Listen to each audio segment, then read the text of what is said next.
பச்சை புடவைக்காரியாய் உன் தாய் மீனாட்சி நான் இன்று வந்திருக்கிறேன்.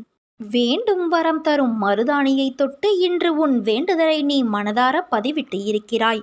அது உனக்கு நிச்சயம் நிறைவேறும். நீ நினைத்தபடி எல்லாம் உனக்கு சாதகமாக மாறப்போகிறது. உன்னுடைய மதிப்பு உயரப் போகிறது. உன்னை நிராகரித்தவர்கள் உன்னை தொடர்பு கொண்டு உதவி கோருவார்கள். நீ வாழ்வில் தோற்கவில்லை குழந்தையே. உன்னுடைய நல்ல செயல்களை, நல்ல எண்ணங்களை ஒவ்வொரு இடத்திலும் பதிவு செய்துவிட்டு வந்திருக்கின்றாய். அவைகள் எல்லாம் இப்போது உனக்கு நன்மை செய்ய உன்னை தேடி வரும். தினமும் நடக்கும் ஏற்றத்தாழ்வுகளை உற்று நோக்கி வருந்தாதே. உன் வாழ்க்கை இப்போது ஏற்றத்திலும் நல்ல மாற்றத்திலும் செல்கிறது. நீ ஆசைப்பட்ட வாழ்க்கையை நீ வாழ்ந்து சில காலங்களுக்கு பிறகு என்னுடைய பிரார்த்தனையில் முழு நேரமும் செலவிட உனக்கு வாய்ப்பு உருவாகும். நேர்மறை சிந்தனையோடு இரு.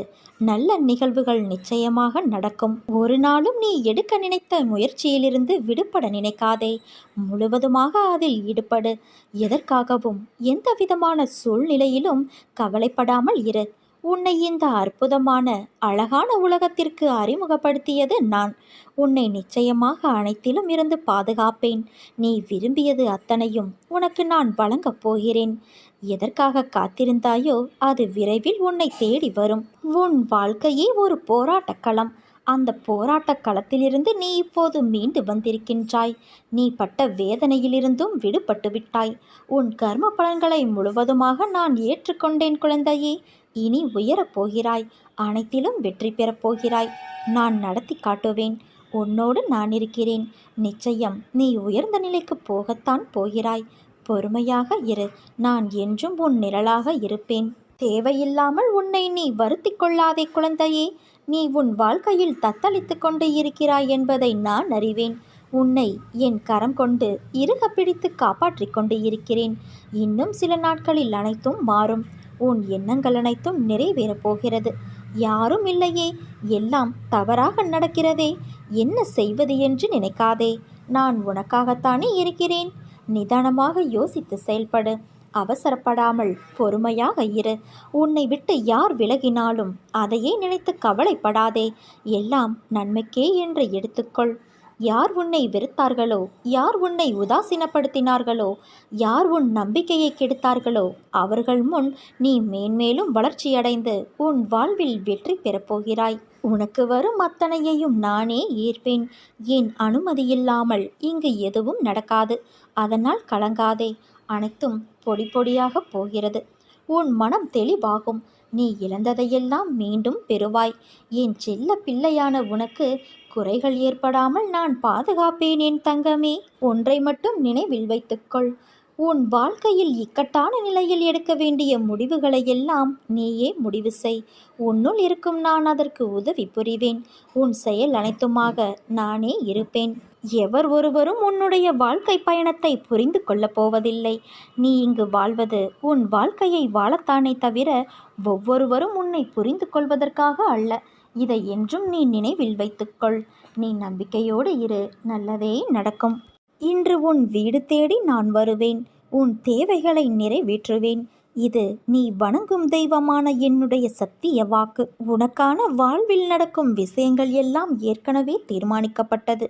எல்லோருக்கும் இன்பமாகவும் துன்பமாகவும் அமைவது இல்லை. சமமான அளவிலே உன் வாழ்வில் இடம் பெற செய்கின்றது. இன்பம் சிரிப்பையும் துன்பம் வலி என்ற உணர்வுகளையும் உடையது. அதுதான் உன்னை வேறுபடவும் உணரவும் வைக்கிறது. கடினமான பாதை என்று நினைத்தால் அது கடினம்தான். இன்பம் துன்பம் என்ற மாயை உன்னை முன்னேற விடாமல் தடுக்கின்றது. அந்த போலியான சாயலுக்கு நீ ஏன் முக்கியத்துவம் கொடுக்கிறாய்? போலியான விஷயத்தில் நிஜத்தை தொலைத்து கொள்ளாதே. அதனால் உன் மனதால் என்னை அந்த சூழலுக்கு பொறுப்பாளியாய் நினைத்துக்கொள். நிச்சயம் நீ ஏமாற மாட்டாய். உனக்கானது நிச்சயம் உன்னை வந்து சேரும் என் குழந்தையே. பயப்படாதே. நீ என்னை மறக்கவில்லை. என்னை உன்னால் மறக்கவும் முடியாது. என் பிள்ளையே, நீதான் என் உயிர். நாம் என்றால் நானும் என் பிள்ளை என்று கூறக்கூட நாம் இருவரும் தனித்து இருப்பது இல்லை. பிறகு ஏன் இந்த வீண் கவலை? மனதை அமைதியாக்கி கொண்டு அடுத்த வேலையை செய்ய தொடங்கு.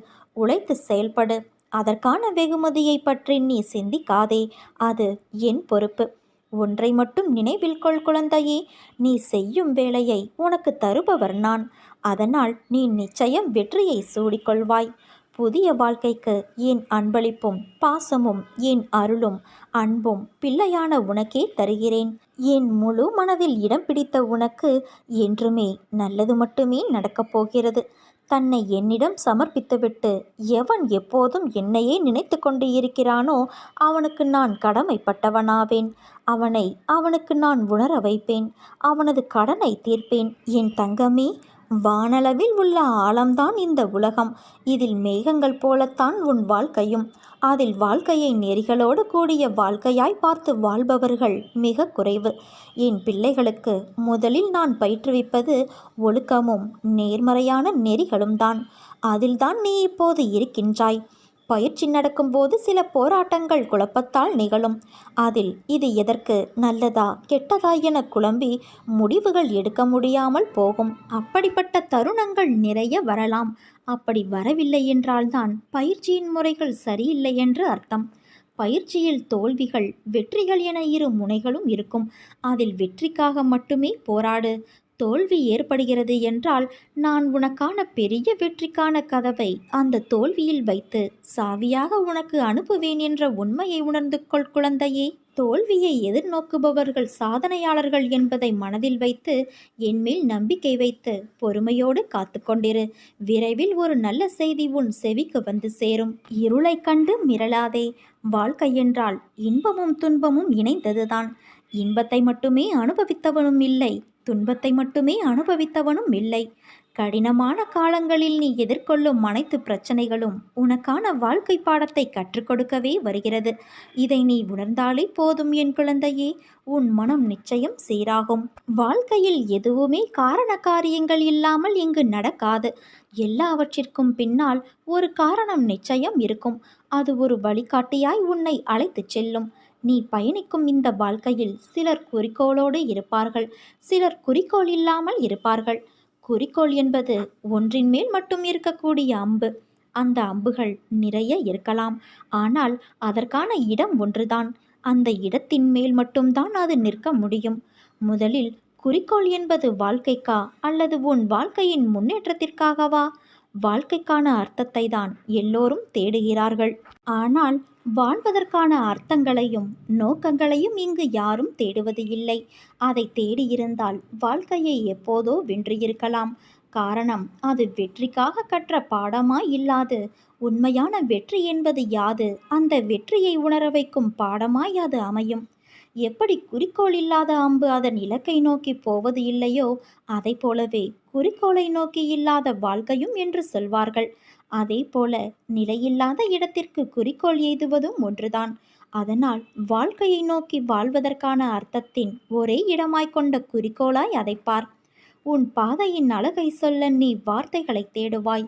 உன் வாழ்க்கையில் நம்பிக்கை, நிதானம், பொறுமை, சகிப்புத்தன்மை, உண்மையான அறநெறியில் வாழுதல், புறம் பேசாமல் இருத்தல், இதை நீ கடைபிடித்தால் உன் பாதை மேலும் சுகமான பயணமாய் அமையும். உனக்கு என் அருளும் ஆசையும் எப்போதும் உண்டு என் குழந்தையே. நீ ஜெயமாக நிம்மதியோடு நன்றாக வாழப்போகிறாய். நீ என்னை அழைக்கும் தருவாயில் உன் சத்தம் உன் மனதிற்குள் இருந்து ஆரம்பிக்கும் முன்னரே உன் முன் நான் நிற்பேன். ஏனென்றால் என் இதயத்தில் உன்னை நான் சுமக்கின்றேன். எவ்வளவு பெரிய பிரச்சனையாக இருந்தாலும் அதை 2 நாட்களில் குறைக்க என்னால் முடியும் என்பதை நீ உணர்ந்திருப்பாய். அது சாத்தியமானது எப்படி என்றால், நீ உன் கர்ம வினையை புரிந்து ஏற்றுக்கொண்டு என்னை சரணடைந்து என் விருப்பத்திற்கு நீ விட்டுவிட்டதால் அது குறைய ஆரம்பித்துள்ளது. இனி வரும் காலங்களில் படிப்படியாக குறையும். கவலைப்படாதே. உன் மனக்கவலையை அகற்றுவதுதானே என் வேலை. என்னை நம்பிக்கையோடு வணங்கும் உன்னையும் உன் குடும்பத்தையும் நானே காப்பேன். தைரியமாக நீ செய்ய வேண்டியதை செய். அதுவும் நன்மையிலேயே முடியும். வாழ்வில் உனக்கு என்ன இல்லை? எல்லாம் இருக்கிறது என்று நினைத்துக்கொள். எல்லாம் சந்தோஷமான சூழலாய் உன்னை வந்து சேரும். நிம்மதியாக இருக்க நினைத்தால் எதையும் எந்த சூழ்நிலையும் உன்னை விடவும் நீ உன் உயிராய் நினைக்கும் என்னை விடவும் பெரிது எதுவும் இல்லை என்று நினை. நமக்கு வரும் கஷ்டங்களை நம்மால் தாங்க முடியும் என்று மென்மையாய் உன்னிடம் சொல்லிக்கொள். உனக்கு பரீட்சை வைக்கிறேன் என்று நீ நினைப்பது சரிதான். எதற்கு அந்த பரீட்சை? உன்னை ஒரு இடத்திலிருந்து இன்னொரு இடத்திற்கு உயர்த்துவதற்காக. பல விஷயங்களில் நீ கற்றவற்றை எப்படி நீ உன் புதிய நிகழ்வுகளில் செயல்படுத்துகிறாய், அதற்கு தயாராகிவிட்டாயா என்று பார்ப்பதற்காக. அதற்காக எவ்வளவு காலம் என்று நினைப்பது சரிதான். ஆனால் முழுமையான முறையில் ஒன்றை தயாரித்தால்தான் அது நல்ல முறையில் இருக்கக்கூடும். அவற்றைத்தான் நான் உனக்கு செய்கின்றேன். இன்னும் உன்னை சிறிது மாற்றிக்கொள்ள வேண்டும். எனக்கு புரிகிறது, நீ போராடிக்கொண்டு இருக்கிறாய் உனக்குள்ளே எது சரி எது தவறு என்று. தவறு என்றால் அதை மாற்ற உன்னிடத்திலே யுத்தம் புரிந்து கொண்டு இருக்கிறாய். இந்த நிலையற்ற சூழல் எல்லாம் நிறைவான நிலையுள்ள வாழ்க்கையை உனக்கு கொடுக்கத்தான் நான் இந்த குழப்பமான மனநிலையை உனக்கு கொடுத்து கொண்டு இருக்கிறேன். எல்லாம் மாறும், விரைவில் மாறும். உனக்கான அழகிய வாழ்க்கை உன்னை தேடி வரும் என் குழந்தையே. பயப்படாதே, கலங்காதே, நீ நன்றாக இருப்பாய். நீ என் பரிபூரண அருளும் அன்பும் பெற்ற என் செல்ல குழந்தை. உன்னை விட்டு நான் விலக மாட்டேன். கண்ணால் காண்பதும் பொய், காதால் கேட்பதும் பொய், தீர விசாரிப்பது மெய் என்பது உனக்கு தெரியாதா? இன்று உன் வாழ்க்கையில் ஏற்பட்டுள்ள எல்லா பிரச்சனைகளுக்கும் நீதான் காரணம். யோசிக்காமல் நீ செய்யும் செயலால் உனக்கு எவ்வளவு பிரச்சனைகள்! உன்னுடைய கடும் சொற்களால் யார் மனதையும் கஷ்டப்படுத்தாதே. உன் கோபம் உனக்கு எதிரி, அதை குறைத்துக்கொள். இந்த ஜென்மம்தான் மனித பிறவி. அடுத்த ஜென்மம் என்ன என்பது உனக்கு தெரியாதல்லவா? அதனால் எல்லோரிடமும் அன்பாக நடந்து கொள். வாழும் காலம் சில காலம்தான். இதில் எதற்கு போட்டி பொறாமை? இருப்பதை வைத்துக்கொண்டு சந்தோஷமாக வாழ பழகிக்கொள். இன்று ஏன் இப்படி பேசுகிறேன் என்று புரிந்து கொள். இன்று உன்னுடைய அம்மாவாக நான் பேசவில்லை, உன்னுடைய ஒரு நல்ல ஆசானாக பேசுகிறேன். நீ தவறு செய்தால் தண்டிக்கும் உரிமை எனக்கு மட்டும்தான் உண்டு. தேவையில்லாமல் மனதை அலைப்பாய விடாதே.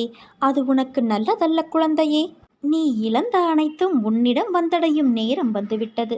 நீ விதைத்த நல்ல செயல்கள் என்ற விதைகள் விருட்சமாக வளர வேண்டிய நேரமும் வந்துவிட்டது.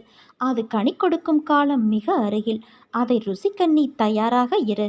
தற்காலிகமாக நீ சந்திக்கும் தோல்விகளால் துவண்டு போகாதே குழந்தையே. துன்பத்தை பெரிதாக நினைத்து இன்பத்தை இழந்து போகாதே. உனக்கு நிறைய வாய்ப்புகளும் காலங்களும் உள்ளன. அவற்றை உனக்கு சாதகமாக மாற்றிக்கொள்வதற்காகவே இந்த சின்ன சறுக்கல் என்பதை உணர்ந்து புத்துணர்ச்சியோடு எழுந்து நடமாடு.